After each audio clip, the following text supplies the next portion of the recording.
Graça e paz a toda a nossa querida Irmandade. Mais uma vez estamos aqui no canal. Passei bastante tempo sem gravar vídeos. Estava em viagem da obra de Deus, mais de 40 dias, visitando as igrejas. E passei esse tempo sem gravar um vídeo. Mas o nosso tema de hoje é um tema bastante relevante da nossa fé. Tema sobre a salvação. Se a salvação é pela presciência ou é pela eleição. Vale salientar que foi muito tempo arminiano, uns 43 anos atrás, fui membro da Igreja Assembleia de Deus, né?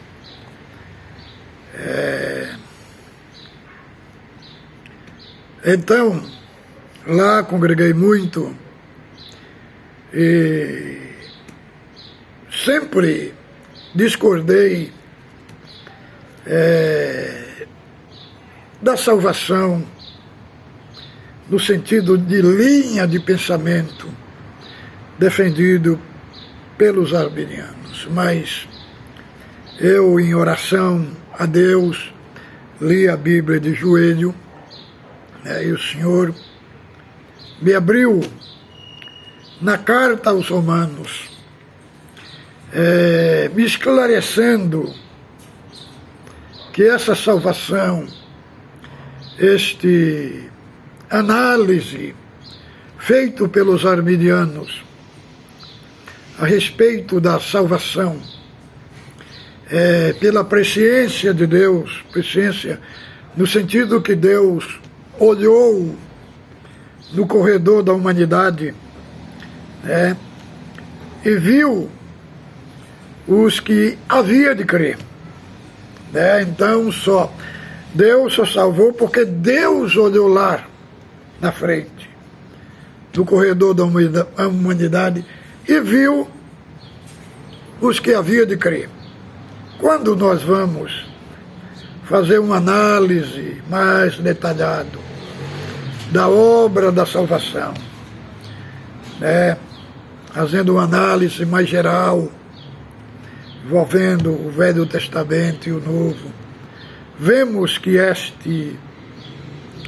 esta defesa que os arminianos fazem é muito rasa com referência à salvação.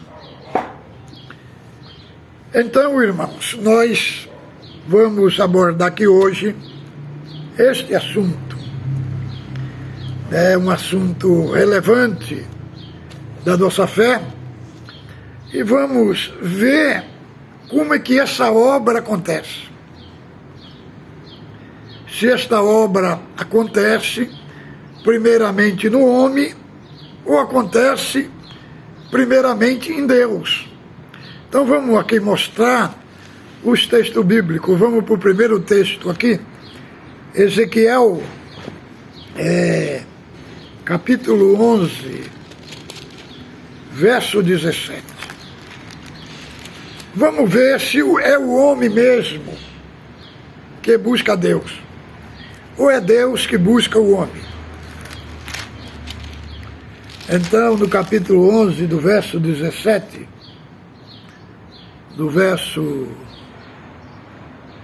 17 ao 20, diz assim: portanto, diz o Senhor Jeová, hei de ajuntar-vos do meio dos povos, e vos recolherei das terras, para onde foste lançado, e vos darei a terra de Israel, e virão ali, e tirarei dela todas as suas coisas detestáveis, e todas as suas abominações, e lhe darei o mesmo coração, e um espírito novo porém dentro deles, e tirarei da sua carne o coração de pedra, e lhes darei um coração de carne, para que ande nos meus estatutos, e guarde o meu juízo, e o execute, e eles serão o meu povo, e eu serei o seu Deus. Então aqui vemos que é Deus que busca, é Deus que dá o primeiro passo, é Deus em primeira mão que remove a dureza do coração, tira o coração de pedra, é figura de linguagem de um coração incrédulo, de um coração rebelde, é retratado como um coração de pedra.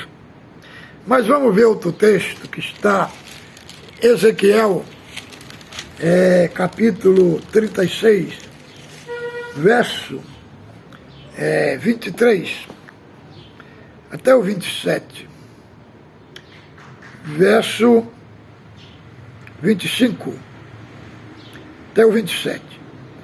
Então espalharei água pura sobre vós, e ficareis purificado de toda a vossa imundícia e de todo o vossos ídolos, e vos purificarei, e vos darei um coração novo, e porei dentro de vós um espírito novo, e tirarei o coração de pedra da vossa carne, e vos darei um coração de carne, e porei dentro de vós o meu espírito, e farei que andeis nos meus estatutos, e guardei os meus juízos, e os observeis. Então, aqui, neste dos textos, retrata Deus buscando o homem, Deus indo ao encontro do homem e tirando um coração de pedra, um coração rebelde, e colocando um coração de carne, um coração sensível à voz de Deus, sensível à palavra de Deus. Então,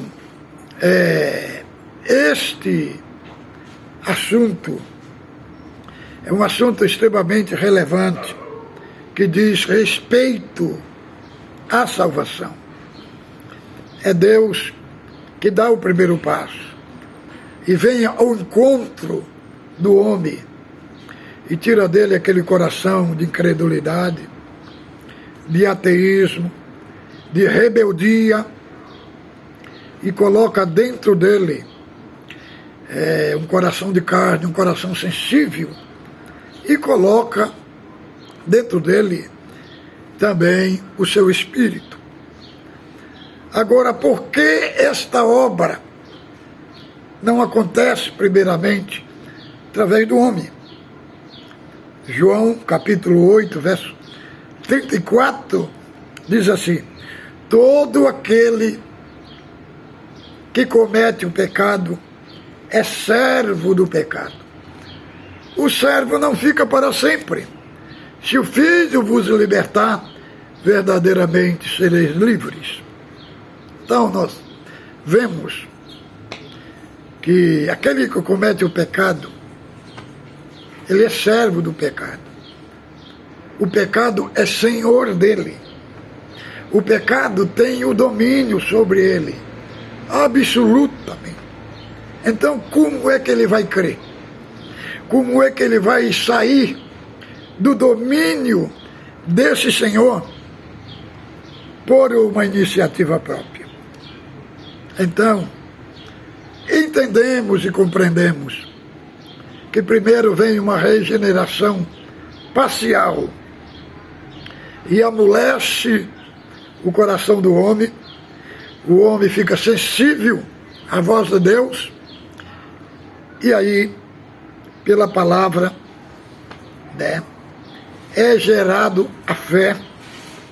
A fé, ela é uma causa instrumental que faz uma conexão com o sacrifício, com a morte de Cristo, e aí o homem aceita, recebe a obra da salvação. Envolve pregação da palavra, a fé, o arrependimento, a convenção, e aí vem também e completa com a parte da regeneração, e a salvação acontece. Agora, muitos criticam a doutrina da predestinação, da eleição, falando que quem defende a doutrina da eleição põe Deus como ditador. Põe Deus como ditador. A pessoa só é salvo porque Deus determinou antes dele nascer que fosse salvo. Só que a obra não é bem assim, irmãos. Não é bem assim. A salvação, ela acontece pela propagação do Evangelho. Quando entendemos a doutrina da predestinação, da eleição, em lugar nenhum apresenta Deus como um ditador, como um impositor. De maneira nenhuma, Deus se dirige ao pecador com doçura, com ternura, e não precisa o Senhor tirar a liberdade do homem. A liberdade de responder por vontade própria ao chamado de Deus. Não precisa Deus tirar a vontade do homem para ele crer. Não. O nosso Deus, ele opera com doçura na vontade humana. Abre os olhos da pessoa e faz a pessoa vir para Cristo.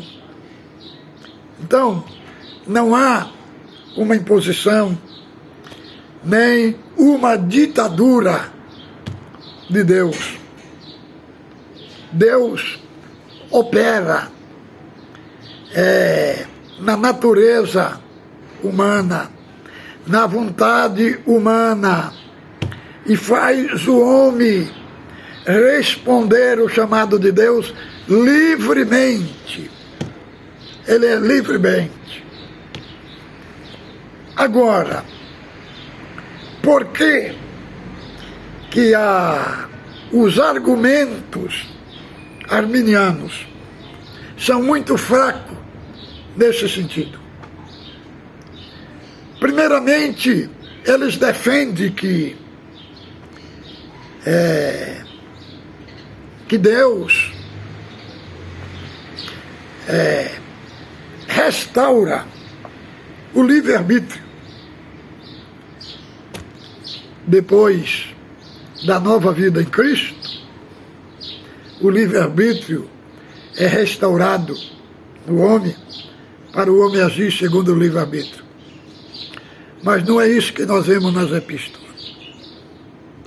Porque se o livre-arbítrio tivesse um poder de salvação para o homem, Deus não daria para ele a capacitação do Espírito Santo. Como está lá em 8 de Romanos. 8 de Romanos, capítulo 7. O 8 é um contraste. Capítulo 7. No 7 o homem está no centro. No 8 aparece 19 vezes o Espírito Santo operando, capacitando o homem. Então, se o livre-arbítrio fosse suficiente, não tinha que ter a capacitação do Espírito Santo. E nós vemos que este argumento da restauração do livre-arbítrio é verdadeiramente uma é uma falácia, porque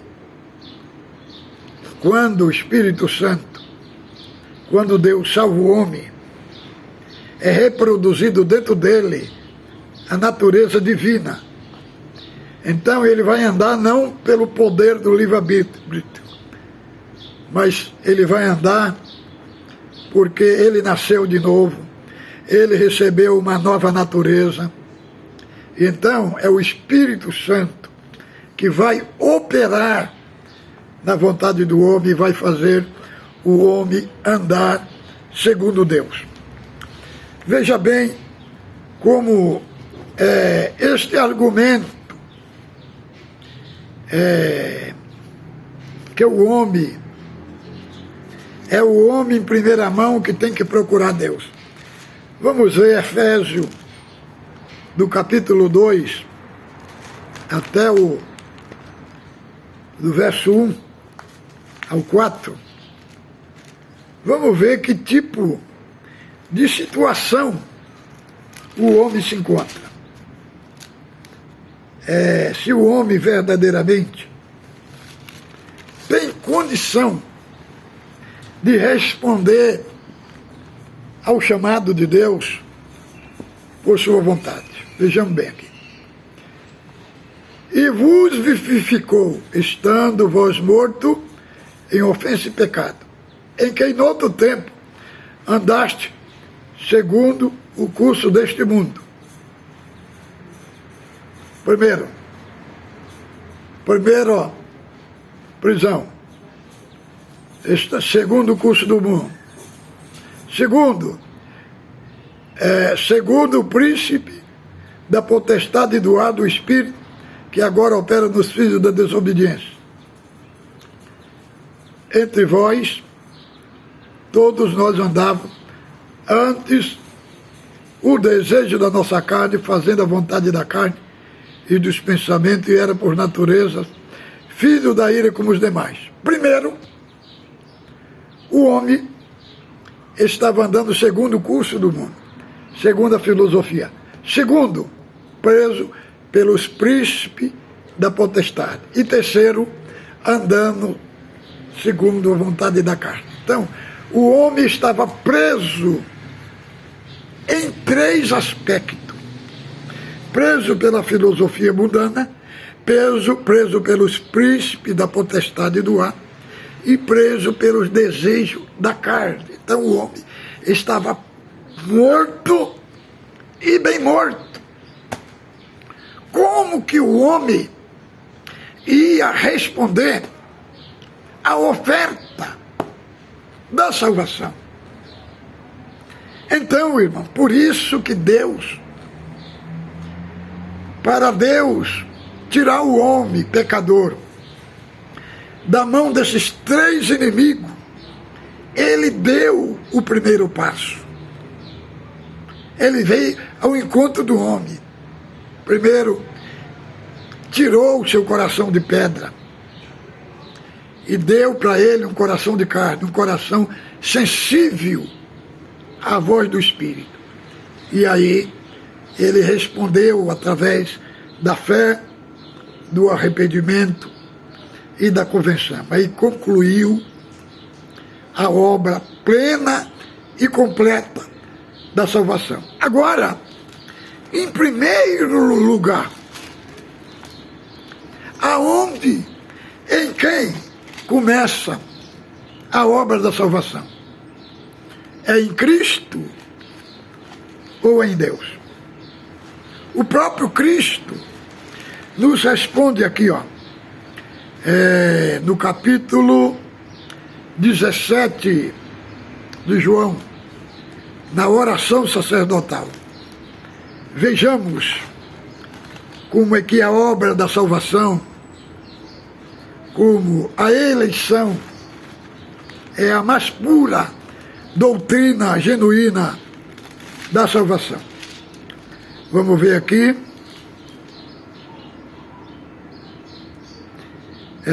Vamos começar do verso 2. Assim como lhe deste poder sobre toda a carne, para que lhe dê a vida eterna a todos quanto lhe deste. Então, em primeiro lugar, a salvação é efetuada em Cristo, porque o Pai deu os perdidos na mão de Cristo. E a vida eterna é esta, que te conheço, a ti, por único Deus verdadeiro, e a Jesus que enviaste. Eu glorifiquei-te na terra, tendo consumado a obra que me deste a fazer. E agora glorifica-me tu, ó Pai, junto de ti mesmo, com aquela glória que tinha antes que o mundo existisse. Manifestei o teu nome aos homens, que do mundo me deste. Era teu e tu me deste. E guardar a tua palavra. Agora já tenho conhecido que tudo quanto me deste provém de ti. Porque lhe dei a palavra que tu me deste. E eles a receberam e têm verdadeiramente conhecido que saí de ti e creram que me enviaste. Eu rogo por eles, não rogo pelo mundo, mas por aquele que me deste, porque são teus. Todas as minhas coisas são tuas, e as coisas, todas as minhas coisas são tuas, e as tuas coisas são minhas. Eu já não estou do mundo, mas eles estão no mundo. Eu vou para ti, ó Pai Santo, guardo em teu nome aquele que me deste, para que seja unidade. Estando eu com eles no mundo, guardava em teu nome, e tenho guardado aquele que me deste. E nenhum deles se perdeu, senão filho da perdição, para se cumprisse a Escritura. Então, o próprio Pai deu ao Filho como presente aqueles que havia de ser salvo. Então, em primeiro lugar, salvação começa no Pai. É o Pai que escolhe. É o Pai que escolhe. É o Pai que determina o plano da salvação. É o Filho que executa e é o Espírito Santo que aplica. Efésios 4:6, o Pai planeja a salvação. De 7 ao 12, é o Filho que executa. E de 13 a 14, é o Espírito Santo que sela a obra da redenção. E nós vemos em Romanos, capítulo 8, para concluir aqui o nosso análise bíblico, das Escrituras Sagradas, como que essa obra acontece, Então, verso 30, e aos que predestinou, a este também chamou, e aos que chamou, a este também justificou, e aos que justificou, a este também glorificou. Então, irmão, a palavra conhecer aqui, ela dá uma ideia de intimidade do esposo conhecer sua esposa. Só que os arminianos entendem que Deus predestina depois que a pessoa crê. Que eles entendem que não é possível ser conhecida fora desse ambiente temporal. Só que aqui, irmão, aqui é o plano de Deus. É o projeto de Deus. Aqui é igual um engenheiro. Ele faz a sua planta, depois ele faz a maquete. Desenho como é que vai ser aquele prédio. Não é dizer que aquele prédio existe. Aquele prédio não existe. Está só na planta. Está só no projeto. Aqui é o projeto de Deus. Agora, Deus executa no tempo Como? Através da pregação da palavra. A palavra de Deus vai alcançar todos aqueles que estão dentro do projeto de Deus e eles entram no plano de Deus, né? E aí o projeto é antes do tempo. Agora o propósito está no tempo.